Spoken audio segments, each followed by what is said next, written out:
Well, welcome everybody to another edition of UnBolted. I'm MJ Bolt, your host, and with us today we have Representative Suzanne Schmidt. Suzanne, thank you so much for being with us today.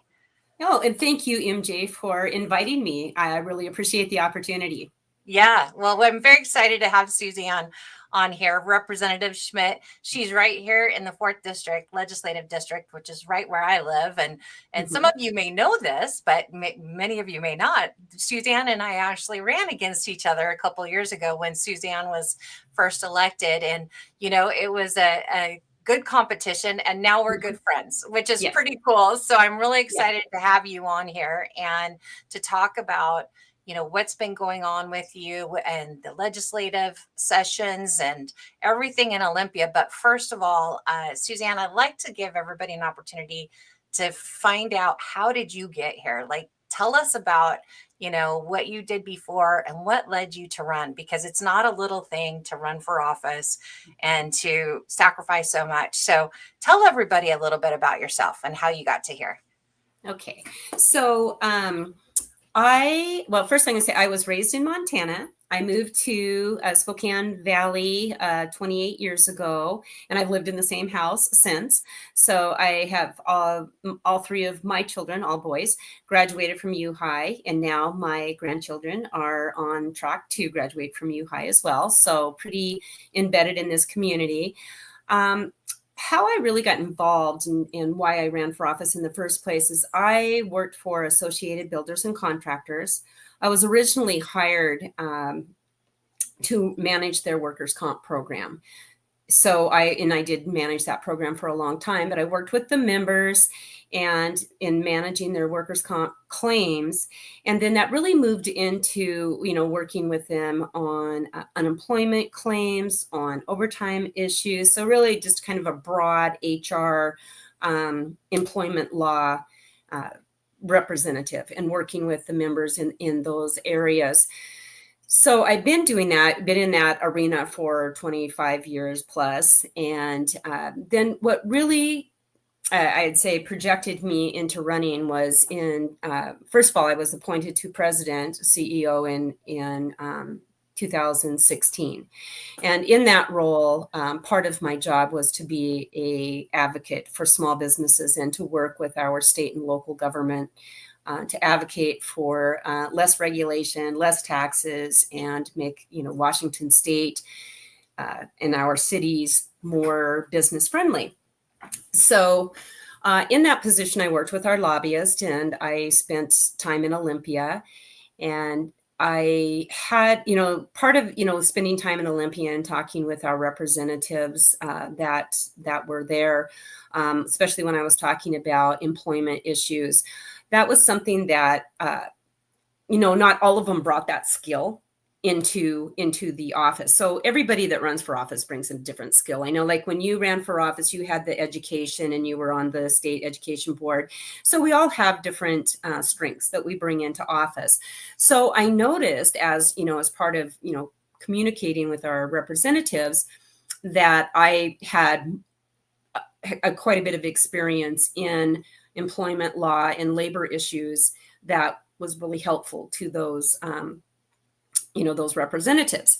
So I knew that, and that kind of maybe stirred inside of me like, I might want to run for office because I think I have something here, something that I can give, that I can bring to the office that would be really helpful for, excuse me, small businesses and for our economy, and just to make our state a better place to live and work. So then COVID happened.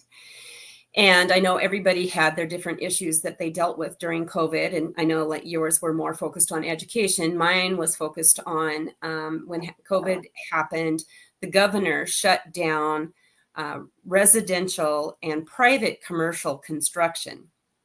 He didn't shut down public works. So the union contractors were still working. Public jobs were still going, but he shut down residential and private commercial construction.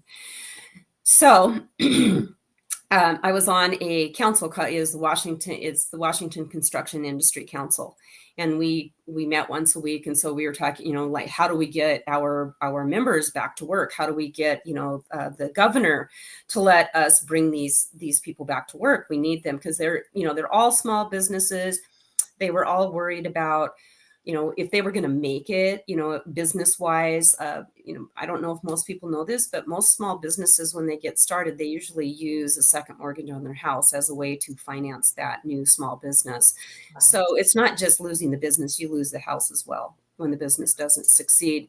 And I had members, calling me, probably 16 hours a day. And a lot of them were just to tell me how scared they were. I mean, really, it was, I think they just needed somebody to listen to them.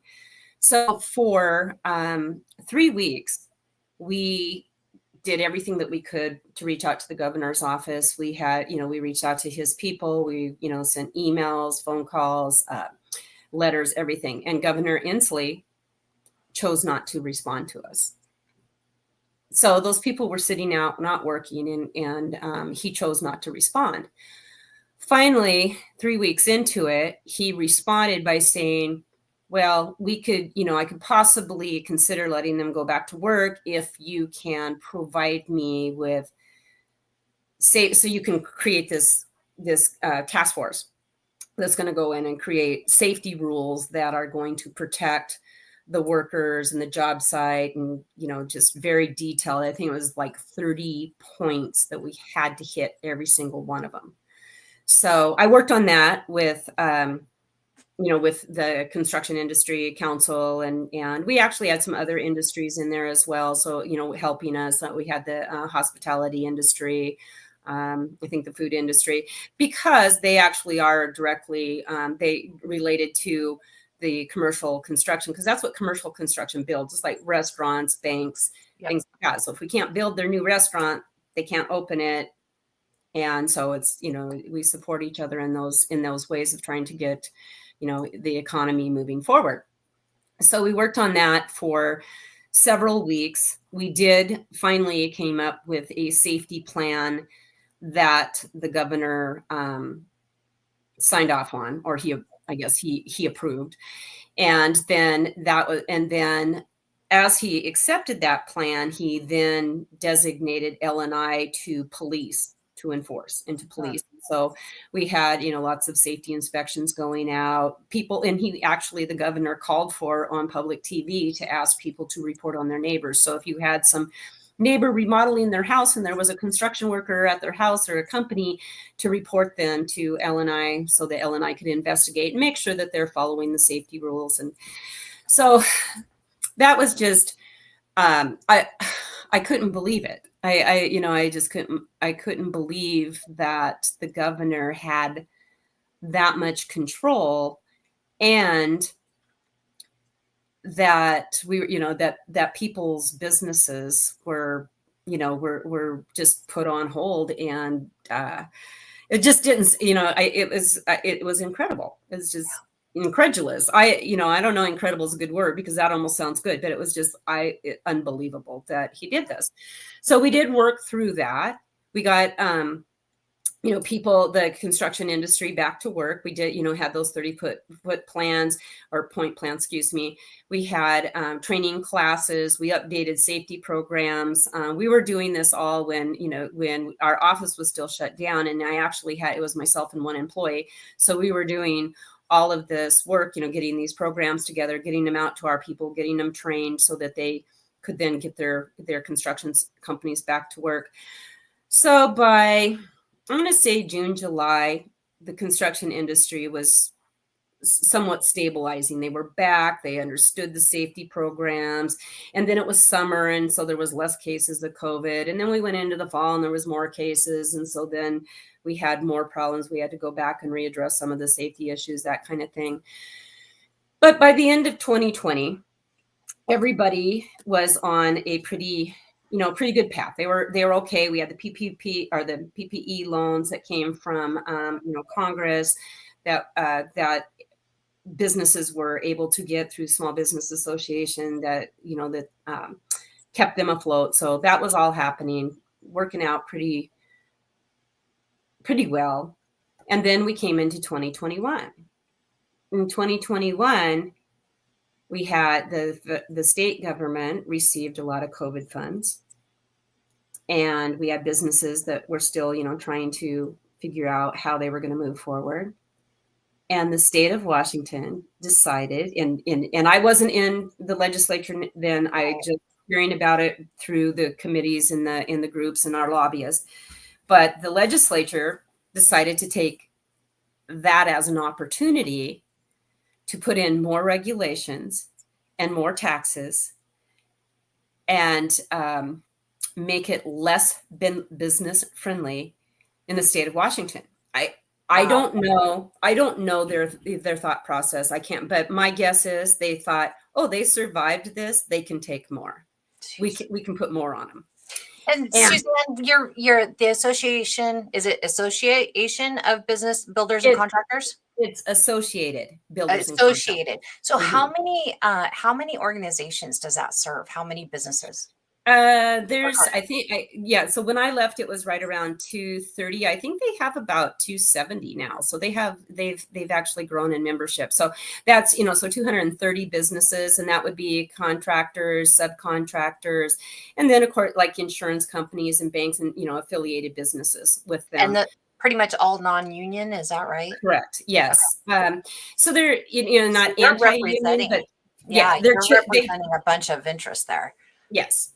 So, that was, it was small businesses that were, on their own, not union, and not to say, because I just want to say that ABC, or Associated Builders and Contractors, is not anti-union, but we are what we call pro open shop.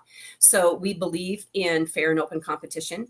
We believe that all contractors should be able to compete for work, no matter what their union affiliation is. Yeah. So that's really the backbone or the foundation of Associated Builders and Contractors.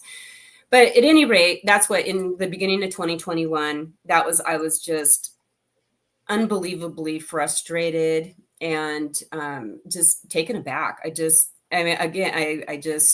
couldn't believe this. And I didn't feel like, people were speaking up, but then I don't know that they had a lot of the information either, because the media was, they had the Inslee press conference every week, and that was pretty much, they just repeated whatever he said. So, people just didn't have the information. At any rate, that was the time that I went to my board. So that was early 2021.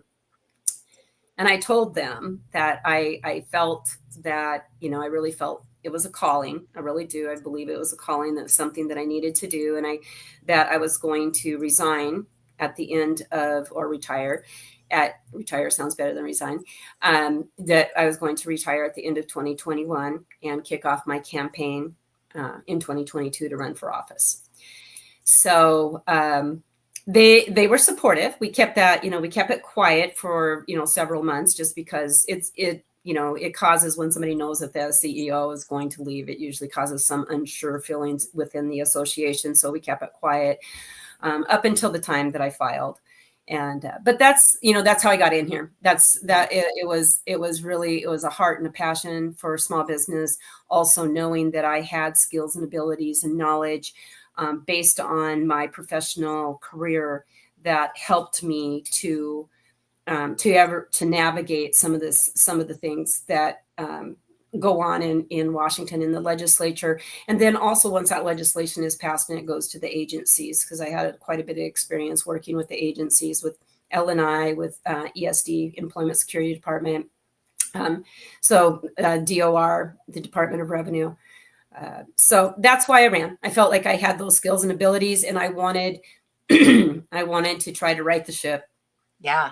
Well, and you heard directly from probably so many that were impacted. I mean, I would imagine that you did have customers of the association, your association, that probably didn't make it through all of that. And to come to find out that legislation was passed in 2019 that actually gave Inslee this extreme power to be able to do all of this during an emergency, right? Right. I mean, it was Right. stunning. I kind of went through a similar process, not exactly the same, but it just Hmm. was horrific. And you saw that Hmm. this playing out on businesses and contractors and builders left and right. I'm sure you were Hmm. horrified. Yeah. Yeah. Like I said, it's hard to believe. It's like, this is unbelievable. Really? We truly did this we truly allowed this. And now we have a governor that's, completely taking advantage of it. So, Yeah, it's very sad. Well, and as I mentioned before, you ran for office in 2022. So did yes. I. I ran for the same position. Were elected. And congratulations on that. Thank And you. we didn't know each other very well then, but we've gotten to know each other very Hmm. well. And I know for me, and I don't want to speak for you, but you and I've talked enough that God works all things together for our good, and Amen. I truly Amen. believe it was, the way it was supposed to be. And it led me to other things. And Yes. you are doing a great job as our representative. And so I totally trust in both of our paths, right? Yes. And all of that. So you are now in your second term. You were elected Hmm. in 2022. And so Hmm. then you went to Olympia the very first part of 2023, right? Yes. Yeah. Hmm. So talk to us a little bit about what it's been like. So now Yeah. you're in that seat. So tell everybody about what your experience has been like. Yeah, well, one thing when we are in session, and so that first session when I was elected in 2023 and go to Olympia, that's a 4-month session. And honestly, I know I knew it, but I didn't know it. You know how like something, but it just doesn't quite register until it's real. And then all of a sudden I'm like, oh, I have to move to Olympia and I have to find a place to live, and I'm going to be there for 4 months. So that was that was quite an adjustment in itself, just getting that down, finding a house, and moving. And I was, and like you said, and I agree with you 100%, MJ. I think that we're both on the path that we were supposed to be on. I think that God brought us together, and that's why we've been able to work things out. And I feel that way too. We're such great friends. And then also when I was elected, I really feel like God just gave me favor because I was able to find a house um, rather easily, and found in LA, which is a legislative assistant. That he's still with me and he's awesome. I love working with him. So all of those things fell into place. But I will say that, like being elected and then going, oh, 6 weeks from now, I need to be in Olympia. I have to find somebody to work for me and find a place to live. So that was kind of crazy, but it all worked out. Like I said, God showed me favor, and it all worked out well. So, yeah, so going into Olympia, we are there for that time period, and we do live there. We do, we when we're not on the floor, we have weekends off. So I try to come home every other weekend, just because it's a 6-hour trip. It's hard, and I need to, when I stay there, I do grocery shopping and wash clothes and all those things. But once we get on the end of the session, when we're on floor, when we're on floor activity, when we're voting on legislation, then we don't get usually days off in between, or maybe one, but we don't get two in a row. So, like this session from April 6th to April 29th, I didn't come home at all. I, left Olympia, I think, on April 30th, and that's when I got home. But so it is a lot of work, and it's a lot of hours, and it's the hours sometimes. I'd say that when we're on the floor, especially, there's a lot of time that we're sitting around, but we're not allowed to leave. So Yeah. what they call, we're at ease. We're not adjourned, so we're at ease, which means that the speaker could come out at any minute and call us back, and we all have to be back on the floor to vote or whatever business she wants to do. So we can't leave, and so that's really hard. That's difficult, because I think that all of us, I would say, in our caucus, and we have a absolutely amazing caucus, amazing people, just lots of knowledge, lots of skills, very gifted speakers, very gifted speakers. Um, so we all kind of have, personalities that we want to get things done. We want to get going. So it's hard for us to hurry up and wait. But that's kind of one of the stories I actually wanted to tell, is that when we are on the floor and we have, when we have a bill, and when we have amendments, that's one of the ways our, a strategy that we, that we kill time or kill the bill. We loaded up with so many amendments, and I'll tell you what those are in a minute, but we loaded up with so many amendments that the other side is like, we don't want to deal with this. We're just going to kill the bill. We'll see if we can bring it back later, but we don't want to deal with all these. But what the amendments are is they're changes to the original bill. And those can be, we can add new sections, we can add a new sentence, we can add a new word, we can take out a word, but it all has to make sense. It can't be just, random. It can't, it has to make sense. So that again is a testament to how smart our caucus is, because on some of those big bills, like the parental rights, we had 60 amendments on that. What happened is with that, like with the parental rights, and that's what we locked up as a caucus, that we are going to fight this and we're going to do whatever it takes. If we're here all night. You were. Yes, and we were. But, we were all like very dedicated to, we are going to fight this as hard as we can fight this. And how we do that again is, with the amendments. So we had I think 60 amendments. But what happens then is, so when we turn when we let them know that we have our amendments, and they call it amendments on the bar. So once we do that, then now they get them, and we have to give them time to go through all those amendments and write speeches, because none of them talk from the hip like we do. So so nobody stands up when we have an amendment and we say, this is why we want this amendment. And so if we're doing that, we just stand up and say it because we know the bill and we know what we're talking about, and that's what we want to do. They don't. So they actually have a speech writer that writes their response to us.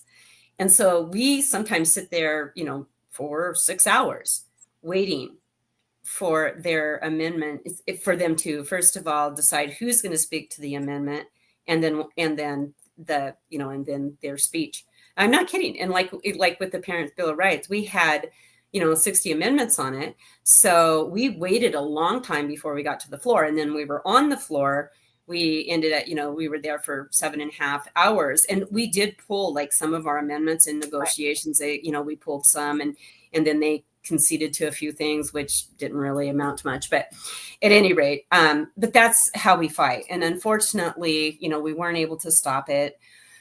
And they had other shenanigans. I mean, I'm going to say shenanigans. I guess they were legit, because they changed the rules, right? I mean, they pulled a big one on you guys. Yeah. So that was part of the reason why we had to do all of these amendments with every single, because what they did is in the beginning of session, they went in and changed the rules. The speaker, and she has, through our Constitution, she has the right to do this, that she changed the rules or can review the rules. So prior to this, 132 years. 132 prior to this year, this session. Yes, before this year, 132 years, the minority party was able to debate, to speak about a bill. So it wasn't just the amendments. It was actually to speak on a bill. We could speak on a bill as long as we had people jumping up and speaking, and they weren't duplicative. I have a hard time with that word. It's hard. But as long as it made sense, right? We could do that and the only way that the majority party could stop us was if they called for a vote and they had 60% of their caucus in agreement to stop us. Or that they have to actually have that many people on the floor when they called for the vote, because a lot of times they're over in the wings, or they're doing other things. They're not on the floor.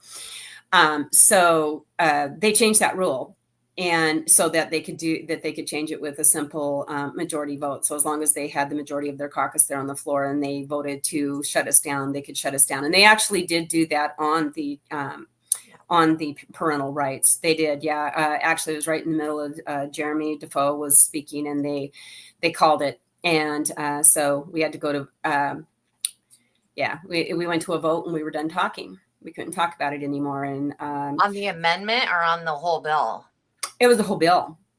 So that's why we were running all those amendments, because once we started speaking to the bill, they could stop us whenever they wanted, but they couldn't stop us on the amendments as long as we kept going and we were making sense. But they could, yes. So it was on the whole bill. So when we got to the whole bill, they shut us down. After 7.5, I think it was almost 8 hours, 3 o'clock in the morning. And yeah, They just they shut stopped us the down. date. Nope. Yeah. Didn't let the transparency process work. And isn't Right. that there's a term for that, right? It starts with an O. I'm just absolutely drawing a blank. Isn't Oh, it? Anyway, we'll yeah, I think of can't think it. of it either. But But yeah, yeah, that's yeah, crazy. yeah. So yeah, it's just those are experiences that we have. But before we get to the floor, we also have our committee. We work on the committees, so that's what. And I'm ranking on the uh, now labor and workplace standards. So as a ranking member, what that means is, so the majority party has, they have the ability, or they have the right to appoint all of the committee chairs. And then they also get to decide how the committee is set up. So like the labor committee, we have 6 Democrats and 3 Republicans. And, and like the community safety committee has the same setup. They have 6 Democrats and 3 Republicans. And what that does is that really varies. I mean, unless we would have to get 2 to 3 of their members to vote with us in order to stop something in the committee. And that's to stop it because they get to choose what we hear. Right. So you So, can have a great bill. And mhm, that's part of the problem is, a lot of people don't understand. You guys have made some great bills, some much needed legislation, but mhm. to even get a hearing in your committee is Yeah. oftentimes pretty Right. difficult in this Yeah. situation, right? Yes. Yeah. I mean, I think I had, a few bills heard this year, and I think it was more just out of respect for me as the ranking member, but they didn't go anywhere because they have 6 votes. So it's like, oh, well, Suzanne, we'll let your bill, or Rep Schmidt, we'll hear your bill, but we're not going to, we're not going to move it out of committee, and you don't have the votes to move it out of committee. So we'll hear it. I know that Jenny Graham has had a couple, of bills that she's put forward in the, and she's the ranking member on the Community Safety Committee. And I know she's put a couple of bills forward with, as far as like fentanyl and controlling fentanyl, or having more stringent penalties for dealing fentanyl or using fentanyl. And the chair of that committee, which is Roger Goodman, has, said, we're not hearing them. We're not going to hear any fentanyl bills. We're not going to listen. We don't want them this year. Now, So, that is just insane. You were telling me this a little bit off camera beforehand, and I had not heard that. So, mhm, I want you to repeat this again because yeah, fentanyl, we know, is such a huge right, crisis in our state right now. Awful, awful things are happening to people. People are dying, and nobody, you could not get a bill heard, a fentanyl correct, bill heard in correct. Olympia because Mhm. the Democrats were controlling. They were controlling it, and they did not want one coming forward. They did not. And like I said, I mean, they did not want one coming forward. So we were not able to bring anything to a committee hearing. So we couldn't even get, at least witnesses to come in and testify about situations. So what, I mean, did they, so they never had to answer to why? I mean, that Correct. just to me looks terrible. I know. You're not going to even have a hearing on a fentanyl bill. So there was no hearings on any fentanyl bills at all. Mhm. And Correct. what was their answer to that? I mean, It's hard to explain, but there really isn't an answer because nobody other than us, we call them accountable. And so we put that on our, on our caucus website, and we put it on our Facebooks, but we don't get, the media doesn't go after them and, call them on these things. So they really aren't ever called accountable. that's another important point is you have the media that is not reporting on this. Right. I mean, this is a very hot topic. This is a huge Mhm. issue. We have people dying Right. every day in our Right. state, in our Right. communities. Yeah. And In yet the fact, media isn't picking mhm. out on this. Right.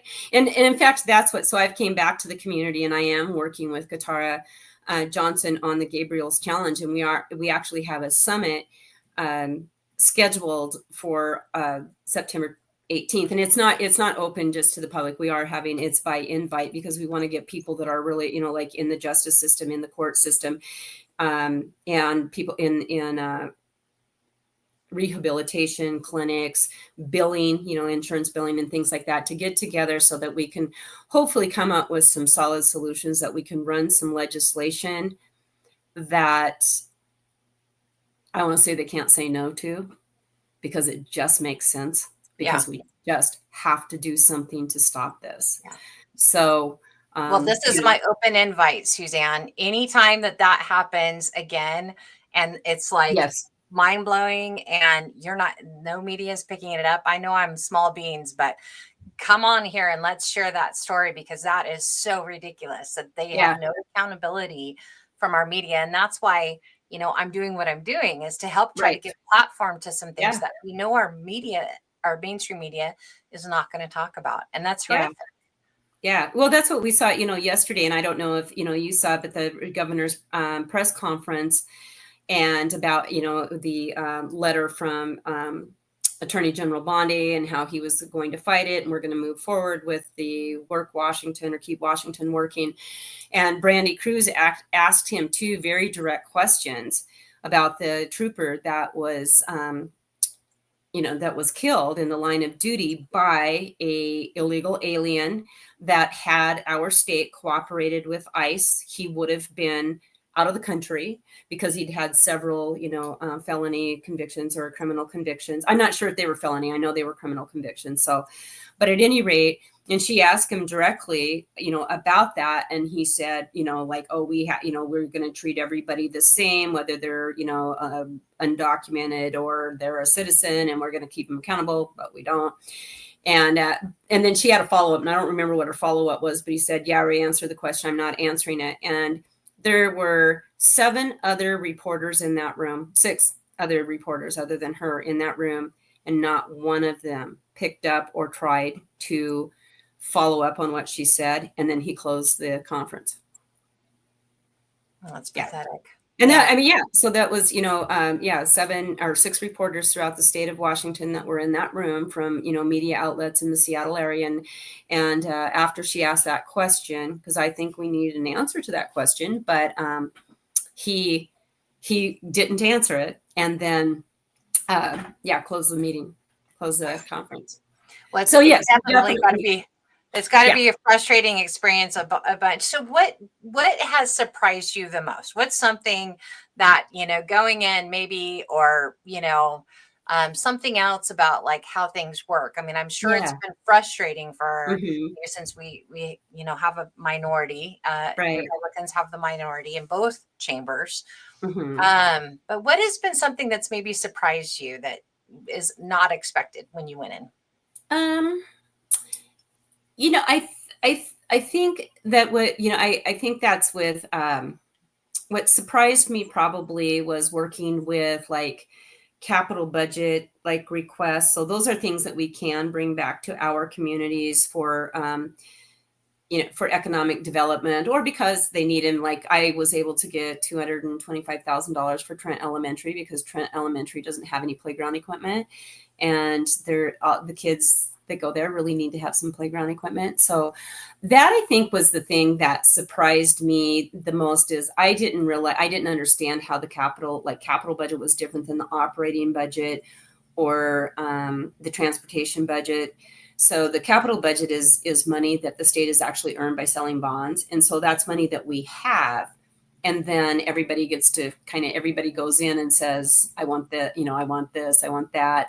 And we do have a lot of people in the community that have requests, and they'll come up and, they'll start meeting early saying, hey, I need this much for this and that much, So that was, I didn't, wasn't very familiar with that process, but that's something that I actually really appreciate and am happy to participate in that process, and to make sure that I'm bringing things back for the 4th District.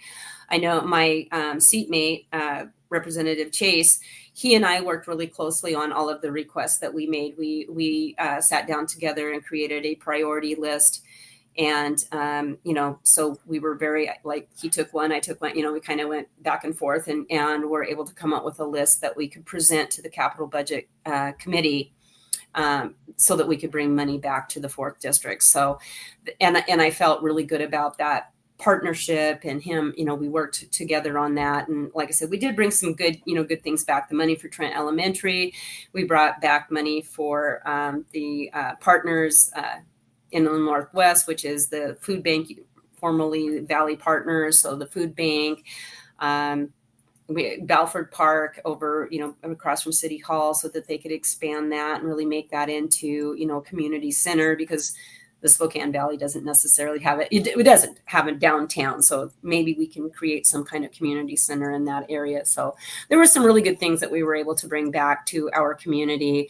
And that's, I'd say my biggest surprise was that money was available, and how we go through that process and then bringing it back. And it's very fulfilling and rewarding to be able to do that. Right. Oh, I bet. That's awesome. Yeah. Yeah. The money's going to get spent. So, Exactly. We might as well get some of that here for our community. And as you represent the citizens from the 4th Legislative District here, I think that's very important. So what are some of your priorities? Talk about going in, obviously a few years ago, this is you're halfway through your second term now. And so what are some of your main priorities, and tell us a little bit about what you've been able to, I know it's a tough situation in Olympia, but what have you been able to kind of get through despite the circumstances? Okay. So I have been able to, this last session, I think I got 2 my first session, but this last session, I was able to pass five bills. And actually, all of those bills were to do with agency processes and make things make them a more seamless process. So we're cutting red tape, because that was something that I went to Olympia saying, I want to cut red tape. I want to make it easier for businesses to do business in Washington. So the legislation that I passed are things that will help in those areas. And that was, I felt really good about those, because again, as we were, saying, you don't necessarily get it, you don't get a hearing unless the other side wants you to have the hearing. So I think because of the knowledge that I brought forward with working with the agencies, I was able to explain those bills in a way that it's, oh yeah, this makes sense. Yes, we should pass this. So those were some of, I would say my wins, being able to get those, those through and getting that legislation passed. Moving into this next session, which is only, the next session is 60 days. So we're there for 2 months, and it goes really fast. So let me preface this by saying that we passed a big, huge tax bill last year. I shouldn't say we, the Democratic Party passed because no Republicans voted for the appropriations bill, the operating budget. But it was passed, and it was a huge bill, and it's very complicated, and it's going to impact businesses, devastatingly. It's going to be hard. And I know before, we got on air, I was telling you that I've actually talked with our staff about that bill, because part of that is going to go into effect October 1 of this year, October 1 of 2025. And it's going to affect over 90,000 businesses in the state of Washington. And it's going to affect how they charge, sales tax and what they have to pay for the Department of Revenue. And I've already had several businesses reaching out to me saying, do we fall into this? Is this going to be us? Are we going to have to put sales tax on this? Do we have to charge, our customers this? And, I know when I saw the bill, I thought it was pretty ambiguous. And so I went to the finance staff, and then they went to DOR and Department of Revenue. And the Department of Revenue is saying that because the bill was passed so quickly and it's so big, they didn't have time to go through the regular rulemaking process. So they're going to be making judgment calls. Oh my gosh. So let's explain that to people, because I know for me being on the state Board of Education, we were an agency. And so in order to impact law to be, imparted, right, it usually goes through an agency, and there's a rulemaking process that's open to the public. So the agency is in charge of how this is implicated. how Right. this is going to play out to the public, Right. right? You Yeah. take the law, that the bills that were passed. So you're saying that the Department of Revenue, because it was passed so quickly and it's being implemented, it's got to be implemented by October 1st for the Mhm. majority of it. They are not able to do this rulemaking transparent process where the Mhm. public has time to weigh in. So they're going to make judgment calls on how this plays Yes. out. Mhm. Which Oh my means that there's no consistency to how they, so how this plays out. There's not going to be any consistency because it's going to be based on the particular, because there's different, I don't know what they're called actually from the Department of Revenue, auditors and tax people, but there's different people. And so if they interpret it differently, then your business, maybe in Eastern Washington isn't going to be, under fault, isn't going to be taxed in the same way as somebody on the West Side. So it creates a lot of inconsistency. So they do have, a question and answer link on their website that so you can start sending them questions and hopefully you can get those answered before it goes into effect. But yes, that is the information that I received yesterday because I've asked for a couple of different things and they've gotten back and said they didn't have time to go through that process. They do have the question and answer on their website. And they're just unfortunately going to have to make judgment calls as we move forward into implementing this big tax bill.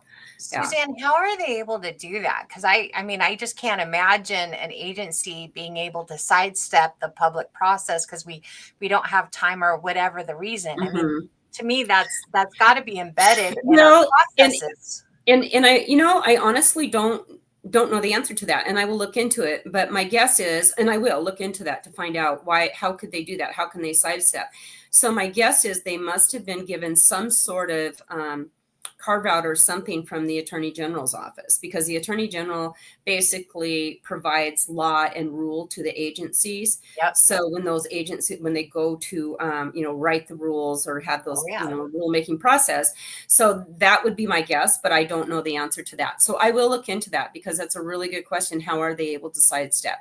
Yeah, because I would think that would leave them open, to Mm-hmm, some kind of litigation because it mm-hmm, didn't go through this process that I would imagine is at least an administrative code or something. I mean, mm-hmm, there's a yeah, reason why all these agencies have to go through this process. So, mm-hmm, wow. This is yeah. so now you have the impact. And I apologize for calling you Suzanne. I Oh, have that's such a great okay. No, no relationship problem. with No, you, Representative Schmidt. that, no, that's But I feel weird. Phil, I have to catch myself.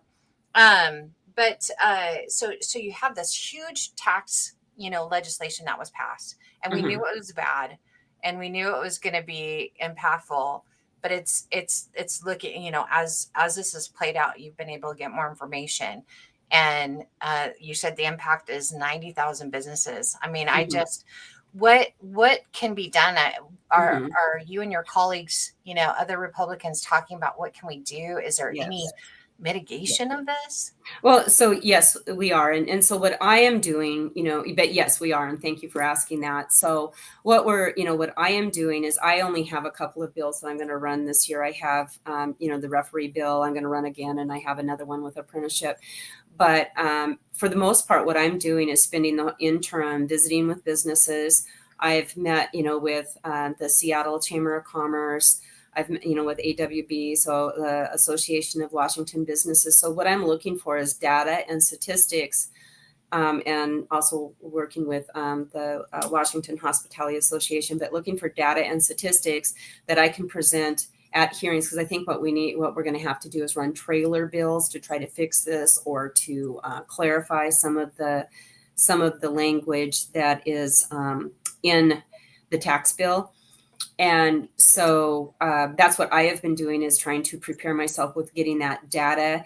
And then I personally am going to go speak to my colleagues across the aisle and explain the impact and what I've seen as far as impact. And then I'm also creating a list of people that I can call for testimony, and that I could also have come into Olympia and sit down with my colleagues across the aisle and tell their story about how this is affecting their business. So that's really, that's my whole focus really for this next session. Is, like I said, I have a couple of bills that I'll run, but they're they're really kind of a rerun of things that I've already ran.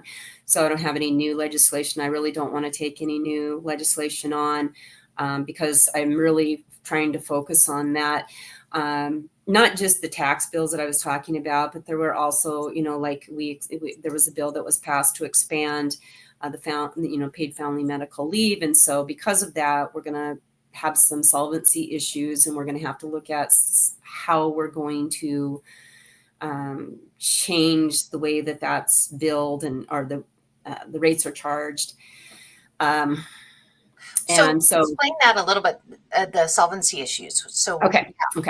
Yeah. So last year we had a bill to expand the paid family medical leave. So it expanded it so that you didn't have to have as many hours put in. So you didn't have to be employed by a particular employer for, and I don't remember the hours honestly, but I think it was like 90 days, and then you would be eligible for paid family medical leave.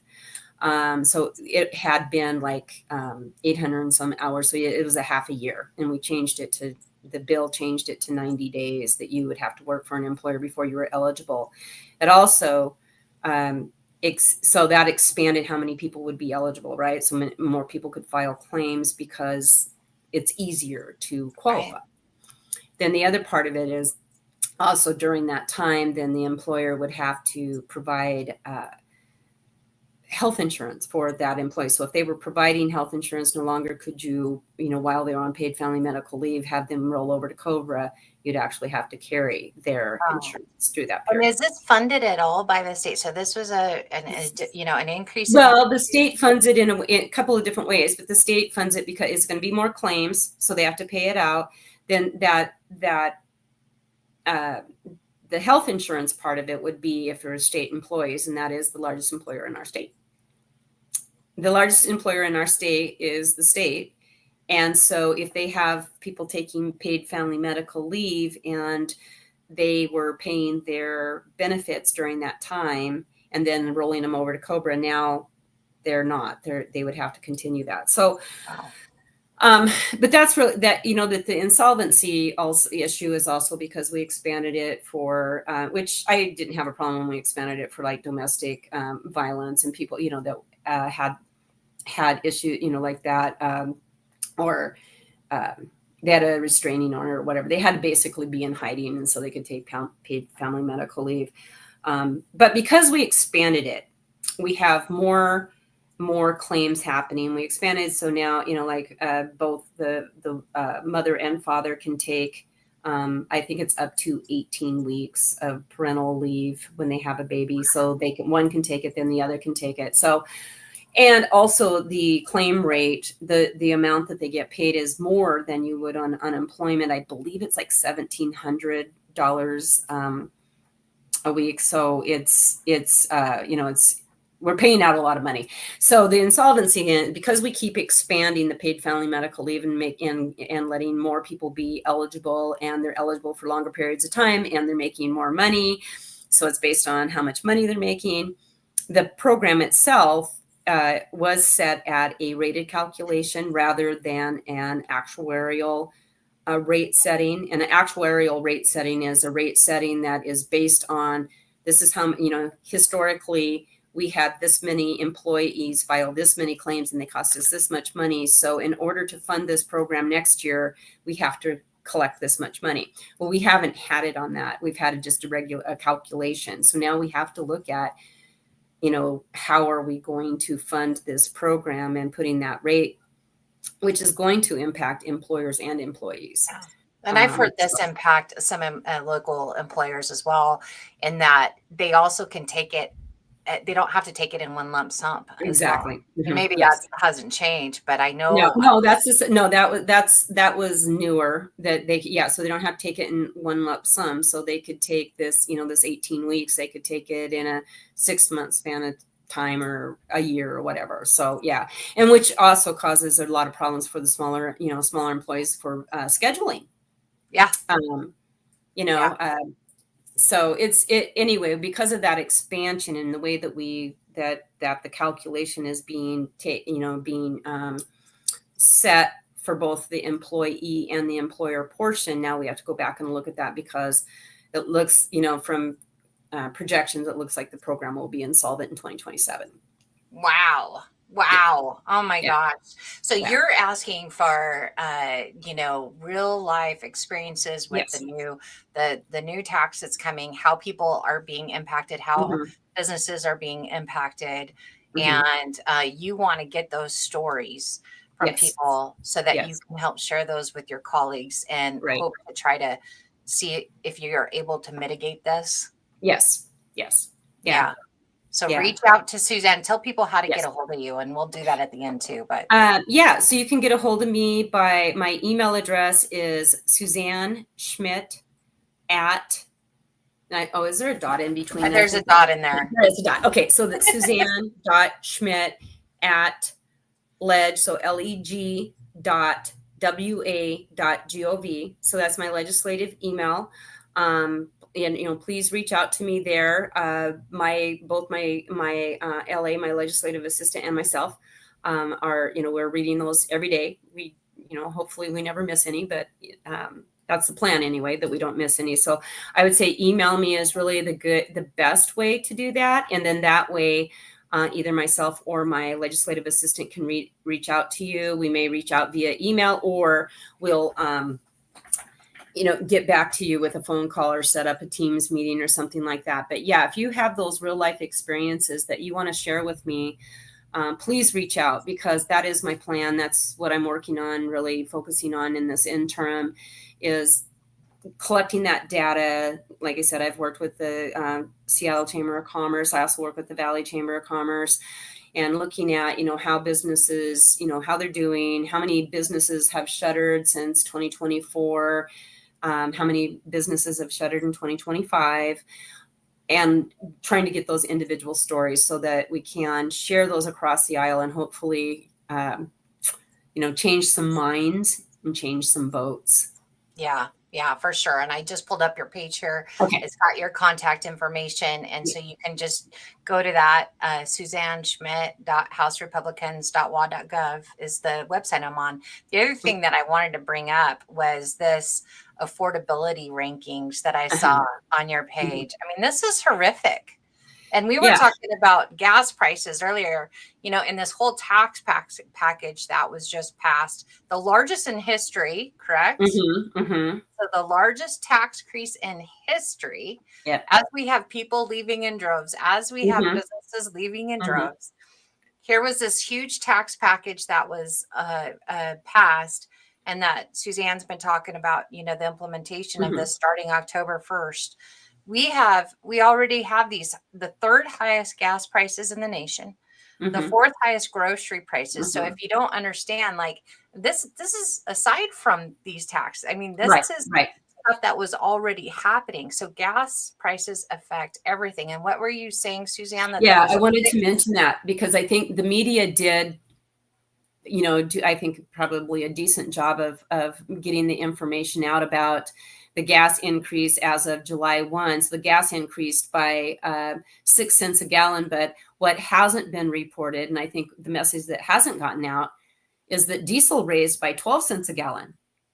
There is nothing that is transported, no goods, no foods, no goods of any sort that's transported without diesel, whether it's barge, truck, or train. And diesel went up in the state of Washington by 12 cents a gallon. And it is now set, part of that increase of the gas tax is set for a inflationary increase every year. So I don't know what it's going to look like next year, but some of those things. So we have that highest gas price. We have really, I'm not sure if we have the highest diesel, but we have 12 cents a gallon was the additional cost. And so when we look at groceries that were, the third highest for grocery prices, and those are going to go up because groceries are transported via truck, barge, or train, and they all run on diesel. It's horrific.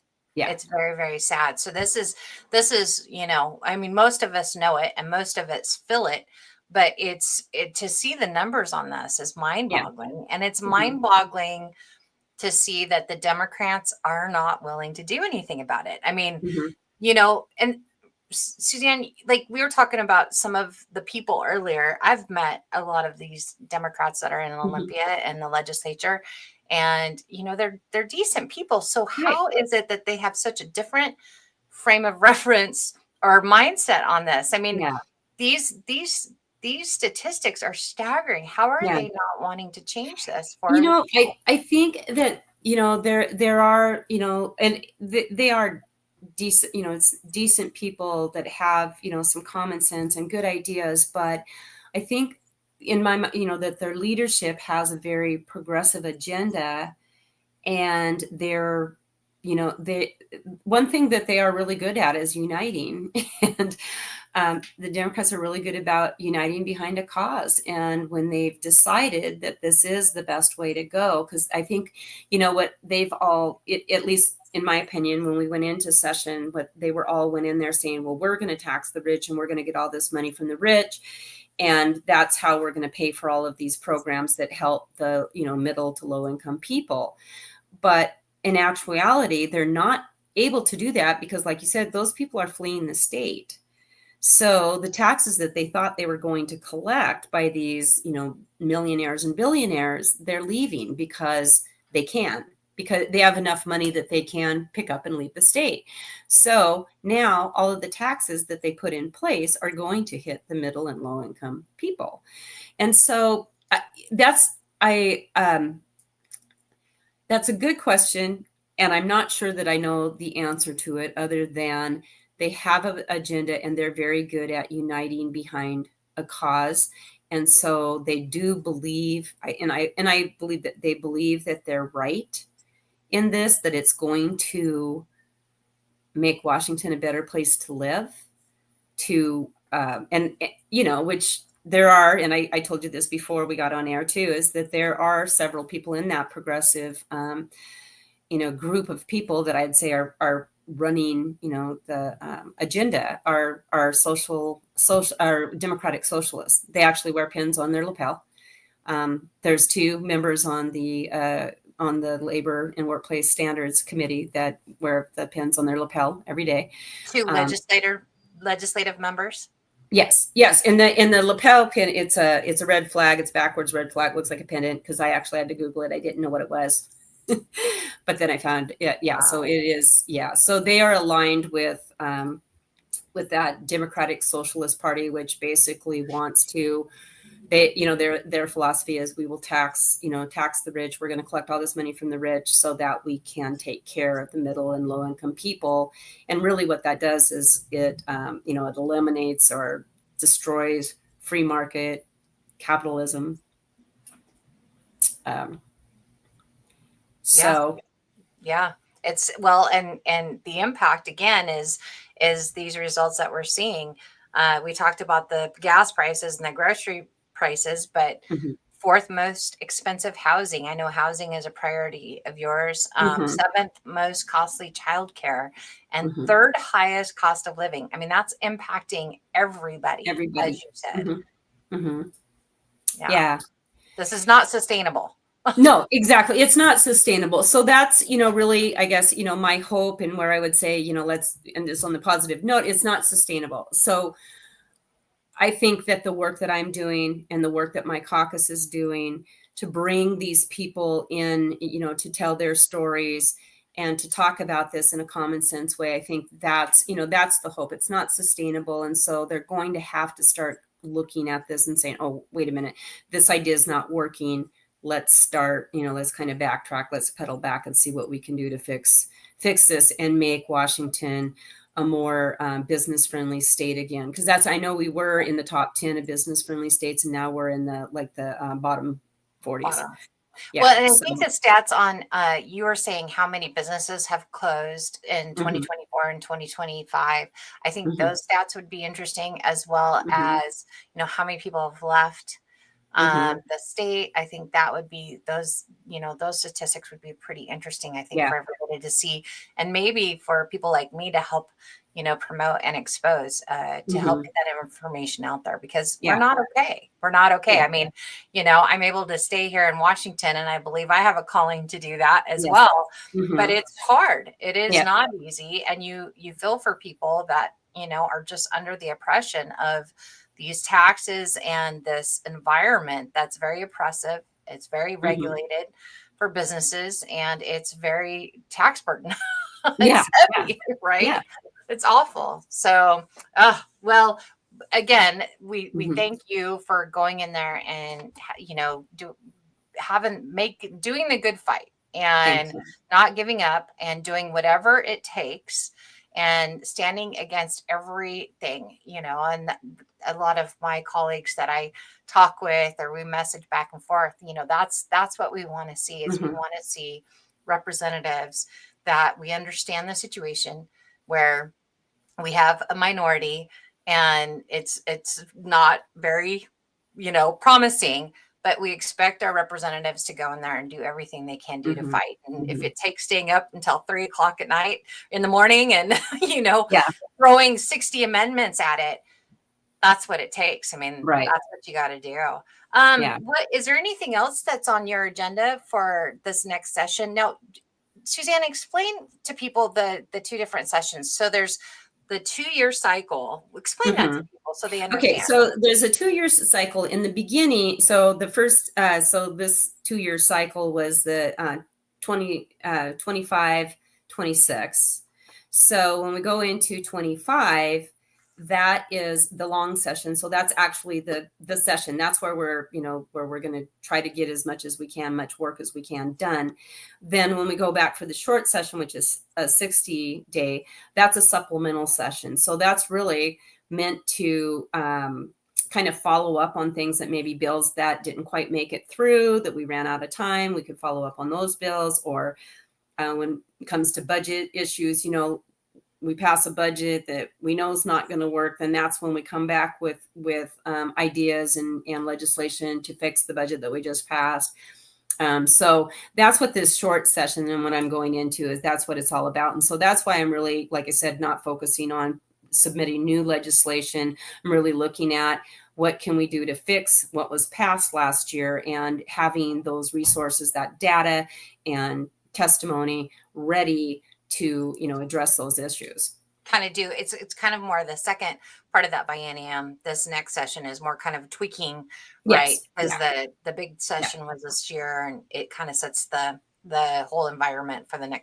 the 2-year Yeah. cycle. Yeah. So any other things that are top of your list priority? I mean, those are obviously very big ones Yeah. and very important. Yeah. So Well, and then, and didn't talk much about it, but I am on the transportation committee. So, and I am on the budget part of the transportation. So a big part of also what I'm looking at is we are short revenue because we're, electrifying. And as we electrify, go to more electric vehicles, then we're not collecting as much gas tax. And that's why the gas tax was increased. But that progression to electric vehicles is causing financial issues for the state. So that's something that I'm going to focus on. I know I've worked with Representative Barkas, who is the ranking member on the Transportation Committee. And last year he ran a bill I co-sponsored to use CCA, or the Climate Commitment Act money, to fund the transportation budget. And that bill didn't get a hearing, but we're going to come back because we have to figure out how we're going to fund the transportation budget. And it's not just like new projects. It's not the new projects, glamour, fun stuff. It's, we need to figure out how we're going to fund preservation and maintenance. So keeping the roads that we do have functional and travel worthy. So that will be another big focus, is going back and figuring out how are we going to look, get new revenue sources. I know we raised the gas tax. They looked at the RUC, which is the road usage charge. People are not interested in that.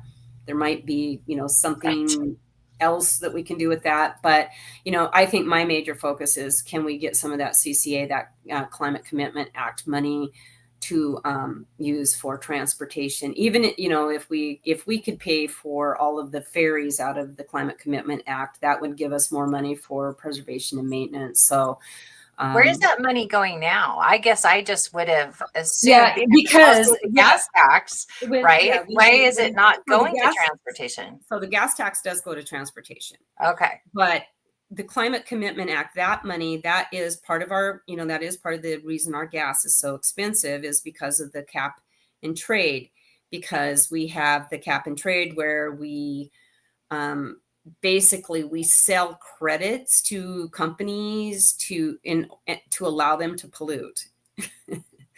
And that raises money. So all of that money goes into the Climate Commitment Act. And that money is used for, as far as transportation wise, it's used for pedestrian walks and bridges, for bike lanes, some of the, the EV stations, charging stations, things like that. And then, of course, it's also then a lot of that money is going into commerce for, heat pump, rehabs for buildings and things like that, grants to pay for that. But the majority of it, so the majority of the money that comes from the cap and trade, which we've already made, like I believe almost $2 billion since that was put into place, is not going to transportation and is sitting to be used for new, green projects to make our state more environmentally friendly. Wow. Yeah. Yeah, that needs to be looked at, I think. Big time. Yeah. Big time. Yes. Wow. Yeah. So Yeah. we're also entering into another election season. We've got some very important races happening, and part of your role is people look to you for, what do you think? I mean, these people, you work with these people, so you want to share. And I didn't, prep you on this, so I don't know how much you want to share. But do you want to share about your thoughts coming into this election season? It's a very important election, and people tend to kind of, disengage after a presidential election. But we have very important school board elections and local city council races. So any thoughts on that coming up here in the next couple months? That's going to be playing out. Well, I definitely would encourage people to get out and vote. Please vote. And I know you've probably said this, and I'll say it again, is if you're not comfortable with mailing your ballot, don't mail your ballot. Take it down to the auditor's office, put it in a ballot box. Don't mail it. But it really does matter that you vote. And so there are, some important races in the Valley. We have the school board races going on right now, which is really super important that we have people that are going to represent our community and our values. And so I'd say, look into those when you're looking at those, those candidates, is look into them and see what they stand for. And, and there are, it is a partisan, but those people are, affiliated with different parties. So you can tell by looking at that. The school board races are nonpartisan. They are nonpartisan, but, by looking into it and really vetting those people running for those positions, you can see, where their alliances lie. And I think that's a really important thing that you make sure that you look at, because I think that the values of the Valley, the 4th district, are really very family, faith, and what is it, family, faith, and freedom. Yes, freedom. And so I think that you need to look at that and who aligns with your values. And if there isn't any information in the voter's guide, then that's probably not somebody that you're going to align with. But also look at, I know the recommendations of the GOP and who they've looked at, they've recommended and they have vetted those candidates. And so I know, like in the, I think it was the 7th position, I'm not sure, I don't know them off the top of my head, but they have endorsed PM Orba, who is a sitting school board member, and she's actually the chair, or she was. I'm not sure if she's still the chair, but she was the chair of the school board, and she's done a really, really good job. Her what she's done and all about her is available on her website. Also, the GOP has vetted her and recommended her. So I'd say, look at those candidates. We have a few for the city council, same thing. We have a couple, good people running. We have incumbents that are already in there that have done a good job, and there's information out there. So what I would say is just make sure that you are informed when you make that vote. And if you do have questions, and I have had people do that on several occasions, that they have reached out to me and asked me, my thoughts. And I'm willing to do that on a, one-on-one. But I think that what I would tell the listeners is do your research, know who you're voting for, and please vote. We really need everyone to get out and vote. We need those numbers. Yeah. And these decisions are big decisions. The more local the race, the more it impacts you. Yeah. It impacts the policies in your school district. It impacts, what happens in your cities and your county. So like Suzanne said, go to the SpokaneGOP.com, and they have their endorsed candidates. And they have a great process where they vet people and they look at everything. They put them through an interview. They look at all their material information, and they make sure that they're aligned to conservative values and the GOP platform. So we definitely recommend you do that. Suzanne, have you made any public endorsements in any of those races? I'm trying to think of if I did. Yes, Pam.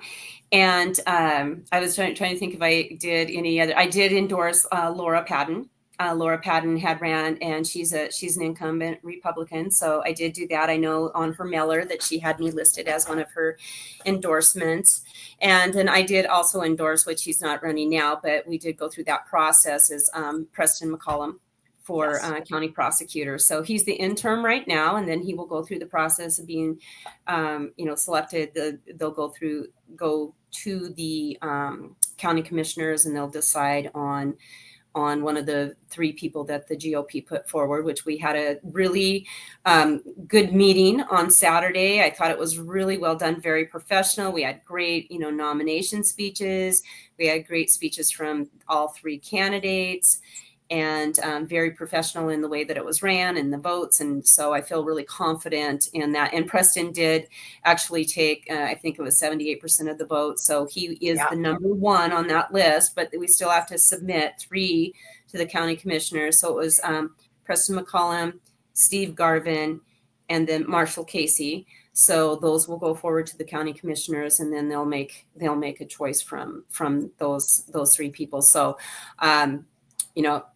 I have worked with Preston because he works for the county prosecutors. When my first session we had, that's when we were working on the Blake decision, which was, where the basically made drug use legal.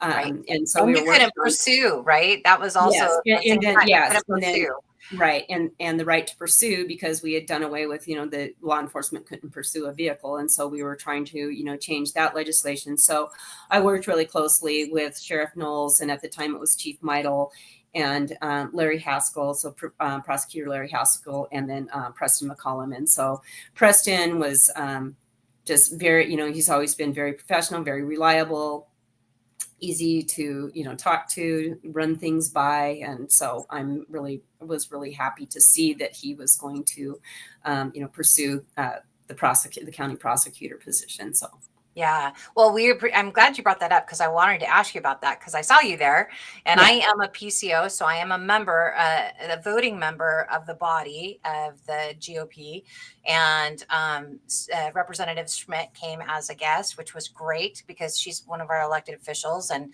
I think that's an important collaboration that we continue and maintain and continue to work together. We may not always agree, but this process, and I've talked about it before, but just to remind everybody, this is one of the duties of a PCO, is that when you have a partisan or Republican elected official, so either legislature or county, that resigns or steps down or retires, like prosecuting attorney Larry Haskell did, then it goes to the PCOs to nominate their top 3 who they're going to recommend to the county commissioners. And so that process happened again. And like Suzanne shared about, it was a good meeting. We had about Mm-hmm. Mm-hmm. 125 PCOs there on Monday or Mm-hmm. on Saturday, and a lot of guests too. So it was Yes. a great Yeah. process, and I know people worked very hard to try to make sure to get that one right. Yeah. You Yeah. know, a couple good candidates, but I felt the same way you did. Felt very good about Preston McCollum, being the Mm-hmm. top nominee. So important processes. And we just, again, another opportunity to say, get involved, Right. go to Yes. these. Now, let's talk about, you've been having town hall meetings. How, what are some things that you do to make sure to connect with constituents? I think you're very intentional about it, and I really appreciate that. Just like you coming on here, I think Mm-hmm. that shows that you want to make sure, that people are hearing from you. You want to hear from people. Like, what are your plans to help make sure that two-way communication is going on? Yeah, so I do. I had a town hall in June, and then I have another one that I'm trying to schedule right now. So it's either going to be in September or October, and I want to have it at Trent Elementary because they have a really nice auditorium. And again, I helped to get some capital budget funding for them, so I'd like to have it there. But I do the town halls, and that is the reason that I do the town halls. I try to, at my town halls, try to cut it short as far as like talking about me and talking about what I've done. I do want to give you an update, obviously, but at the same time, I don't want to talk at you. I want to make sure that we have the opportunity to have question and answers so that you can let me know what is affecting you, impacting you, what's going on in your life. I want to know, is there things that I can, do to help? Maybe there's legislation or something that I can do, or maybe it's just a quick call to an agency, which is a lot of times when someone's telling me something, it's like, oh, yeah, I don't think that's right. Let me call the agency. And a lot of times if you get a representative to call the agency, they're, much quicker at responding than if, if it was just, unfortunately just a regular, constituent. So, but those are the things I like and I also actually was just, I was at Ponderosa Women. So I was one of the speakers at the Ponderosa Republican Women last Tuesday. And one of the things that they were talking about doing, and I said, oh, absolutely, I want to do this. So we're going to start doing like coffee in in our district. So I know they're working on doing like a dinner with the 7th district with Representative Abel and Representative Engel, doing like a dinner and then just inviting people in. And all it is just come visit. There's not going to be a program. We're not, going to talk about anything in particular. We'll have information, but they're going to do that. I think it's next week. And then I'm, going to schedule with Ponderosa Republican Women. And I want to talk with my PCO, with my, district leaders. District leaders. Yeah. Yes, and so that we can really, I'd love to have all, make sure that all the PCOs are invited, because that's why, that's the hope and dream is, let's go have coffee. Maybe we'll have some cookies and we'll just, and talk and let me know what things are going on and what's bothering you, or what's, causing problems. It may not be a state issue. It might be a city, it might be a county, might, be federal, but I would be able to help you with that and tell you that, hey, this isn't state, but I know who you, should connect with and who can help you with that issue. Or if it is state, it can sometimes be as easy as just me calling an agency and saying, hey, what's going on here? Let's look into this. But then the other parts of it is, I really want to hear those stories about, when you're frustrated with what's going on, in the legislature.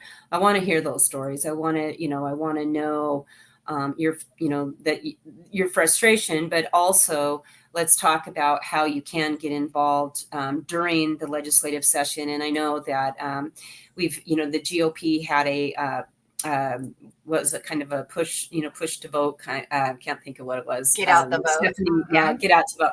But it was, a call to action. Really, basically, it's like when we have this really, like when the, Parents' Bill of Rights. When we know like it's going to committee or it's going to the floor, that we can have those PCOs and the people in the community responding and sending emails and getting their voice in. And so that's what I also want to do at those coffees, is let you know how you can get involved and how you can, contact your legislator, or just, log in online, because you can do that without calling or emailing anyone. You just go on and say, you're pro or con. And so Yeah. just So hopefully get people involved. We really need yeah. to be involved. And, I think that's the one, I was going to say that's probably my biggest frustration, is when I talk to people and they tell me that, that their vote doesn't matter, their voice doesn't matter, and they're not going to do anything. They just, they live their life. They're going to just, not pay attention. They don't watch the news anymore. And that's really frustrating to me, because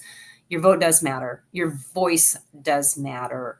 And if you put your head in the sand, then of course, no, you're not going to make any difference. But if you choose to, pay attention, be active, pay attention. Well, I would pay attention already, but, be active, be involved. If you choose to do that, your voice and your vote really do matter. Yeah. And work with our elected officials, Yes. So what's there's a couple different, you go through some, different times in the seasons, right? In the year. What's the most impactful thing for people to do if there is, something that you can do about it? So I would imagine, because when it's during session, it's pretty crazy. So is it still best for people to connect with you, during session directly? Is it better for them to do it like maybe before session or after session to really get the impact? Or are you able to have those conversations during session? And again, is it best for them to email you directly, or to go through the website and log in? And what's the most important? So I would say that for it I would really, during the interim, so when we're not in session, when we're in session is great too, and there's different things that you can do at that time. But I would say that if you have concerns or there's issues, that actually when we're in interim, that's a really good time to reach out. And I would say email me directly. You can go through the website, but I'd say email me directly. Because we are, like I said, my LA and I are both very, very responsive to our emails. So that, if you have something, because I think that we need to be prepared going into session. Like if I'm going to write a piece of legislation, I'm going to have it done now. I don't write it in December, January, or get it put together. Then it's going to be now, so that I can also do like what they call stakeholder work. I can get other people to, buy off on my idea and get them to support it, and maybe, get some people across the aisle. So I would say that, right now, the best way is to, reach out via email. And, let me know what your issue or whatever, or please, when we get the coffee scheduled, and once we do, I will absolutely, I'd love to come back on and, tell when they are, and make sure that we have that notice out that we have these coffees, and we'd love for PCOs and really anybody in our community. We want people in the community to come out and just talk, tell us, what's going on in their lives. Now I just lost my train of thought. So, and here's your contact information again. Yep. If you want to reach out to Representative Schmidt, her email and her direct line as well. And so definitely we need people, like you said, to be doing that and to be engaging and talking to you, especially about the impact of some of these new policies, or, if it's a hardship on you. That's how she's there to represent us in the 4th legislative district and your stories. And we need those real life stories, no matter where you live, right. On the impact of this. So anything else that you want to make sure to share with people? Oh gosh, we shared a lot. I know we went over covered a lot of ground. I can't think of anything right now, but like I said, I would love when I get, those things scheduled to come back on and make sure that I talk about those. And we will talk more about, once we have the coffee scheduled and things, is at the coffees, talk about this is a good time during the interim to meet with me, or email, send me, things that are going on.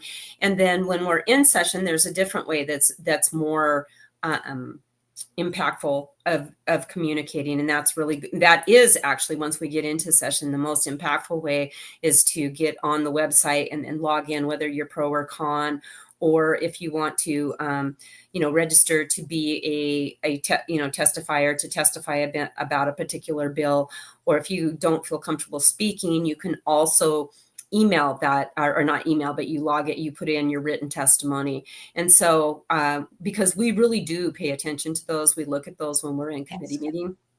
And that's helped. Sorry, I got a tickle in my throat. Oh yeah. Well, and I know that people logging into and putting whether they're pro or con on bills has really made a difference. I know people are frustrated because they feel like, the Democrats aren't listening, but we were able to show like a huge amount of people that were against a lot of this legislation.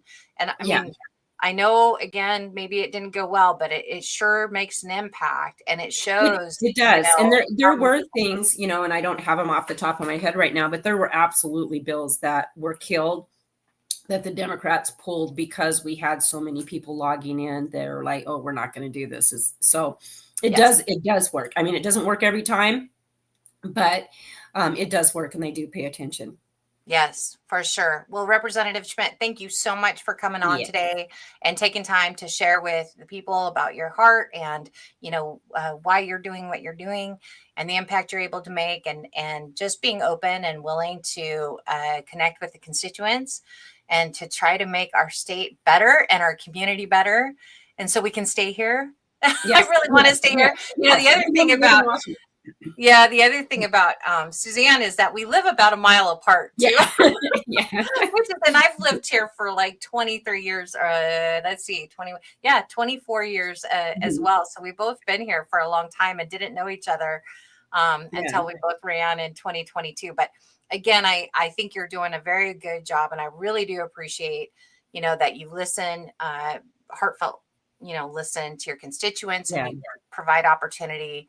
And you really do are trying very genuinely, I see it, to do good for our citizens and to make our state better. So thank you because it's not an easy fight. Like you said, you're going over there for 6 months at a time. And that's part that I'm not so sad, Right.